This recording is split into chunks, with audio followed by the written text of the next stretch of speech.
21 de diciembre de 1945. Winston Churchill se encuentra en Chartwell, su residencia campestre, cuando llega el telegrama. El general George S. Patton Jr., el comandante de combate más temido de Estados Unidos, ha muerto. Churchill lee el telegrama una vez, luego dos. Lo deja sobre su escritorio, enciende un puro y se queda mirando por la ventana durante un largo momento. Cuando finalmente habla con su secretaria, sus palabras no son floridas, no son diplomáticas, son directas, brutales y absolutamente reveladoras. Lo que Churchill dice en ese instante y en los días que siguen expone una verdad que el líder británico en tiempos de guerra rara vez admitía en público: que Estados Unidos había producido algo que Gran Bretaña ya no podía producir: un general de agresión pura y despiadada. El tipo de comandante que ganaba guerras no con elegancia, sino con velocidad y violencia. Y ahora esa arma había desaparecido justo cuando el mundo entraba en su paz más peligrosa. Si quieres la verdad cruda y sin filtros sobre las figuras más grandes de la historia, pulsa el botón de suscribirte ahora, porque lo que Churchill dijo sobre Patton te sorprenderá. Para entender la reacción de Churchill, hay que comprender lo que Patton representaba para él. Churchill había pasado 6 años luchando en una guerra que casi destruyó a Gran Bretaña. El imperio estaba en bancarrota, las ciudades eran escombros. Toda una generación de jóvenes había sido asesinada o mutilada. Y para 1945 Gran Bretaña estaba exhausta de una manera difícil de comprender hoy. Churchill sabía, aunque rara vez lo admitía públicamente, que Gran Bretaña ya no podía ganar guerras por sí sola. Los días de la supremacía militar británica habían terminado. Estados Unidos era ahora el socio dominante de la alianza. El poder industrial estadounidense, la mano de obra estadounidense, y cada vez más el liderazgo militar estadounidense serían los que darían forma al mundo de la posguerra. Y entre los generales estadounidenses, Patton destacaba. Churchill había observado las campañas de Patton en el norte de África, Sicilia, Francia y Alemania. Había visto lo que Patton podía hacer cuando se le dejaba actuar sin restricciones, impulsar ejércitos hacia adelante a velocidades que parecían imposibles, explotar rupturas que comandantes más cautelosos habrían consolidado y simplemente abrumar al enemigo mediante una agresión implacable. Era un estilo de guerra que Churchill admiraba porque era un estilo que Gran Bretaña había practicado alguna vez cuando el imperio era joven, hambriento y dispuesto a ser despiadado. Así que cuando el telegrama llegó a Chartwell anunciando la muerte de Patton a causa de las heridas sufridas en un accidente automovilístico, Churchill comprendió de inmediato lo que se había perdido. La secretaria de Churchill, Elizabeth Layton, estaba presente cuando recibió la noticia. Años después describió su reacción en sus memorias. Churchill leyó el telegrama en silencio y luego dijo: «Patton ha muerto». Solo 2 palabras planas directas. Layton esperó sabiendo que Churchill diría algo más. ¡Qué maldita lástima! Una maldita y sangrienta lástima. El hombre sobrevive 4 años de guerra, África del Norte, Sicilia, Francia, Alemania, y muere en un accidente de coche en tiempos de paz. Hay una ironía cruel en eso. Hizo una pausa para encender su puro, y luego dijo algo aún más revelador. Los estadounidenses no se dan cuenta de lo que han perdido. Todavía no, pero lo harán. Este no era el Churchill de los discursos inspiradores y las frases poéticas. Este era el Churchill privado, el estratega que comprendía el poder militar en términos fríos y prácticos. Más tarde esa misma noche, Churchill redactó un mensaje formal de condolencias para el presidente Truman y para la viuda de Patton. El mensaje era apropiadamente solemne, elogiando el valor y el liderazgo de Patton. Pero fue lo que Churchill dijo fuera de registro a sus jefes militares, a sus asesores más cercanos, a las pocas personas en quienes confiaba lo suficiente, como para compartir sus pensamientos sin filtros, lo que revela lo que realmente creía sobre Patton. Al día siguiente, Churchill se reunió con el mariscal de campo Alan Brooke, su jefe del Estado Mayor Imperial y su asesor militar más cercano durante toda la guerra. Su conversación quedó registrada en el diario privado de Brooke, que no se publicó hasta décadas después. Según Brooke, Churchill comenzó preguntando, ¿qué opinabas de Patton? Brooke, que nunca se andaba con rodeos, respondió, un táctico brillante, un diplomático desesperado, un oficial de caballería del siglo XIX, que casualmente comandaba tanques en lugar de caballos. Churchill asintió. Sí, exactamente, y eso es precisamente lo que lo hacía invaluable. Entonces Churchill dijo algo que va al corazón de su punto de vista. Ya no producimos generales así, Alan.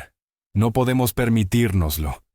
Producimos comandantes cuidadosos y competentes, que coordinan con aliados que consideran las implicaciones políticas que libran las guerras de la manera moderna y civilizada.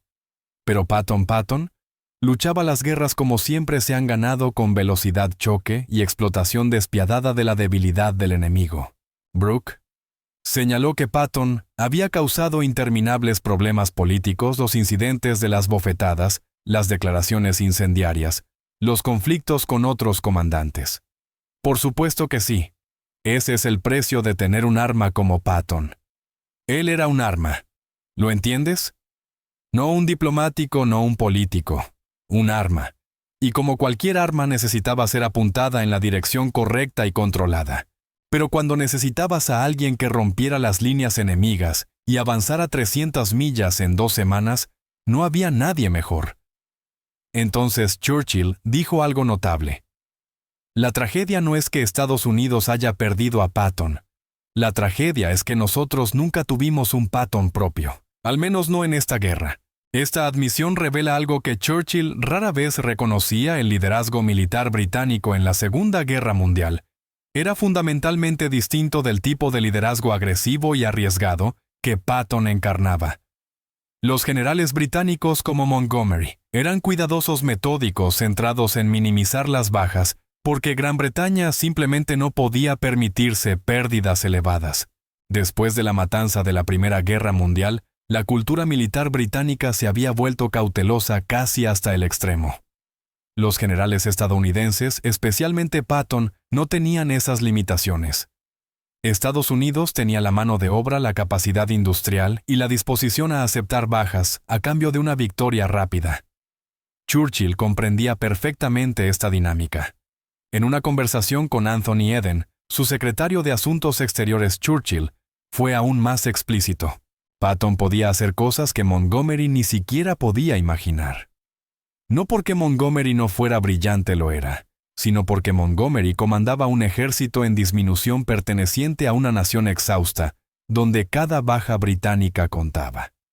Cada decisión debía sopesarse frente a lo que podían permitirse perder.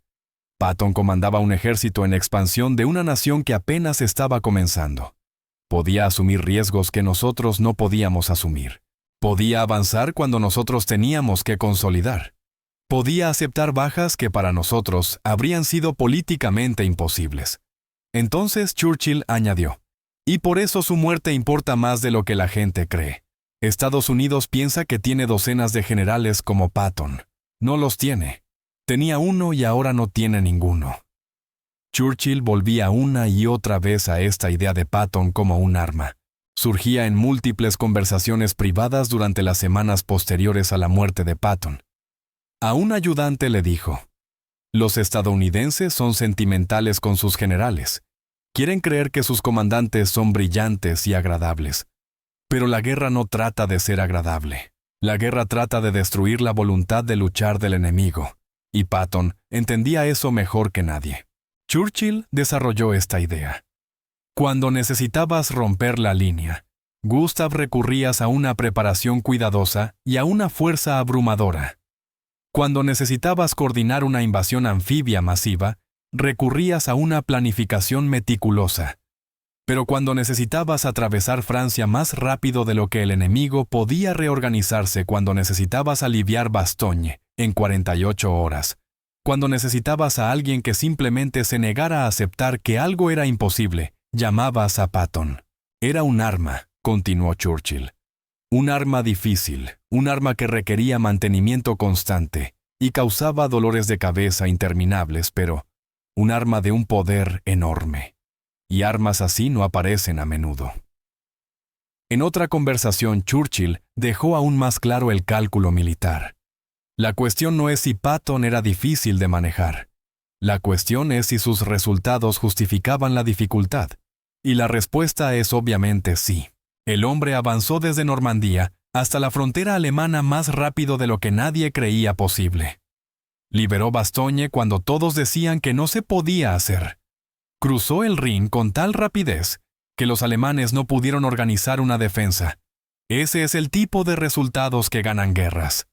Pero los comentarios más reveladores de Churchill sobre Patton surgieron cuando empezó a pensar en el futuro, específicamente en la Unión Soviética. Para diciembre de 1945, Churchill ya estaba profundamente preocupado por el expansionismo soviético. Había visto a Stalin consolidar el control sobre Europa del Este. Había observado a las fuerzas soviéticas negarse a retirarse de los territorios que habían ocupado, y estaba cada vez más convencido de que Occidente pronto se enfrentaría a un nuevo tipo de conflicto con su antiguo aliado. Aquí es donde la evaluación de Patton por parte de Churchill se vuelve verdaderamente profunda. En una conversación con su secretaria privada, Churchill dijo: ¿Sabes qué? Los soviéticos respetaban la fuerza, la decisión a los comandantes dispuestos a ser implacables. Respetaban a Patton porque Patton los asustaba, no por lo que había hecho, sino por lo que era capaz de hacer. Churchill continuó: Los soviéticos entendían a Patton de una manera en que nunca entendieron a Eisenhower o a Bradley. Patton era una amenaza inmediata y creíble, el tipo de general que realmente podría atacar si se le provocaba, y eso tiene un valor enorme incluso en tiempos de paz, especialmente en tiempos de paz. Entonces Churchill añadió algo escalofriante: Estamos entrando en un periodo en el que las guerras no se librarán de forma directa. Se librarán mediante amenazas, mediante demostraciones de fuerza, mediante hacer que tu adversario crea que estás dispuesto a ir más lejos que él. Y Patton era el arma perfecta para ese tipo de guerra. Su sola existencia era un elemento disuasorio. Hizo una pausa y luego añadió: Y ahora se ha ido justo cuando más necesitamos ese tipo de disuasión. En un momento especialmente sincero con el mariscal de campo Montgomery, quien había tenido sus propios y famosos enfrentamientos con Patton, Churchill articuló algo que debió de ser difícil de admitir para el líder británico. Churchill le dijo a Bernard: Sé que tú y Patton no os llevabais bien. Sé que era arrogante, insubordinado e imposible de tratar en ocasiones, pero hay algo que necesitas entender. Dentro de 50 años, cuando los historiadores escriban sobre esta guerra, recordarán a Patton más que a cualquier general británico, quizá con la excepción de ti mismo. Y lo recordarán no a pesar de su agresividad, sino precisamente por ella. Montgomery empezó a objetar, pero Churchill continuó: Gran Bretaña ganó esta guerra gracias a la resistencia, gracias a negarse a rendirse cuando todo parecía perdido, gracias a construir alianzas y coordinarse con socios. Esas son cualidades admirables, pero no son las cualidades que inspiran a futuros generales, ni las que aterrorizan a futuros enemigos. La agresividad de Patton, ese avance despiadado e implacable, eso es lo que la gente recordará, eso es lo que la gente temerá. Entonces Churchill dejó su punto completamente claro: necesitamos ser honestos con nosotros mismos. Gran Bretaña ya no produce generales como Patton, porque ya no lucha guerras como las que Patton libraba. No podemos permitírnoslo. Somos una potencia en declive que gestiona su decadencia con dignidad y habilidad. Estados Unidos es una potencia en ascenso que aún no ha aprendido los límites de su propia fuerza. Y Patton encarnaba eso a la perfección, todo ese poder bruto, sin refinar, sin una verdadera comprensión de los límites. Ahora ese poder ha desaparecido, concluyó Churchill, y no estoy seguro de que Estados Unidos se dé cuenta de lo que ha perdido. Quizá la evaluación más completa que hizo Churchill sobre Patton apareció en una carta que escribió al mariscal de campo Jan Smuts de Sudáfrica, uno de sus confidentes más cercanos durante la guerra. La carta era personal y no estaba destinada a la publicación. En ella Churchill escribió: La noticia de la muerte de Patton me ha afectado más de lo que esperaba. No porque conociera bien al hombre, nuestras interacciones reales fueron limitadas, sino porque reconocía lo que representaba un tipo de liderazgo militar que la historia rara vez produce y que el mundo moderno encuentra cada vez más incómodo. Patton no era apto para la paz. Era políticamente torpe, socialmente incómodo fuera de los círculos militares y constitucionalmente incapaz del tipo de matiz diplomático que exige la paz. Pero en la guerra fue magnífico. Comprendía algo que la mayoría de los generales modernos ha olvidado: que las guerras no se ganan mediante la acumulación cuidadosa de ventajas, sino mediante aplicaciones súbitas y abrumadoras de fuerza en momentos decisivos. Los estadounidenses lo echarán de menos, aunque quizá aún no se den cuenta. Buscarán otro Patton y no lo encontrarán, porque hombres como Patton surgen de una combinación particular de temperamento, formación y momento histórico. Ese momento ya ha pasado.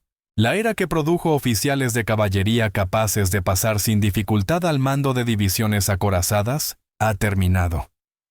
Churchill concluyó: hemos perdido a un guerrero en una era que será gestionada cada vez más por administradores, y temo que echaremos de menos a este tipo de guerreros antes de lo que creemos. El 21 de diciembre de 1945, Winston Churchill supo que George Patton había muerto. Su respuesta no fue sentimental, no fue poética. Fue la evaluación fría de un estratega que comprendía lo que se había perdido.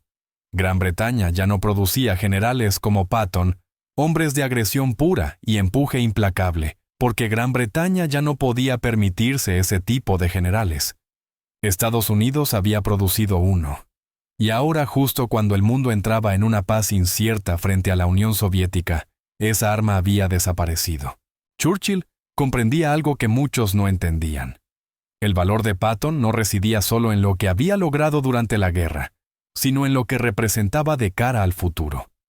Era un elemento disuasorio, una amenaza, el tipo de general que hacía que los adversarios se lo pensaran dos veces antes de presionar demasiado.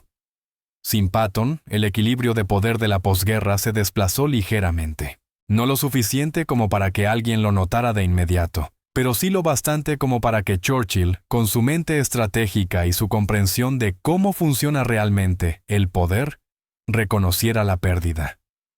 Cualesquiera que fueran los defectos de Patton, y eran muchos, era irreemplazable. No porque no hubiera otros generales competentes, sino porque no había otros generales dispuestos a ser tan agresivos, tan implacables, tan despreocupados por la comodidad o las convenciones. Churchill llevó consigo ese reconocimiento hasta la Guerra Fría, y la historia demostraría que tenía razón. El mundo echaría de menos la forma particular de competencia despiadada de Patton, mucho más de lo que nadie imaginaba en aquel momento. Si esto cambió la forma en que ves a Churchill y a Patton, pulsa el botón de me gusta y deja un comentario. ¿Tenía razón Churchill al considerar a Patton irreemplazable? Y no olvides suscribirte. Cada semana sacamos a la luz las verdades más brutales que se esconden detrás de las figuras más grandes de la historia.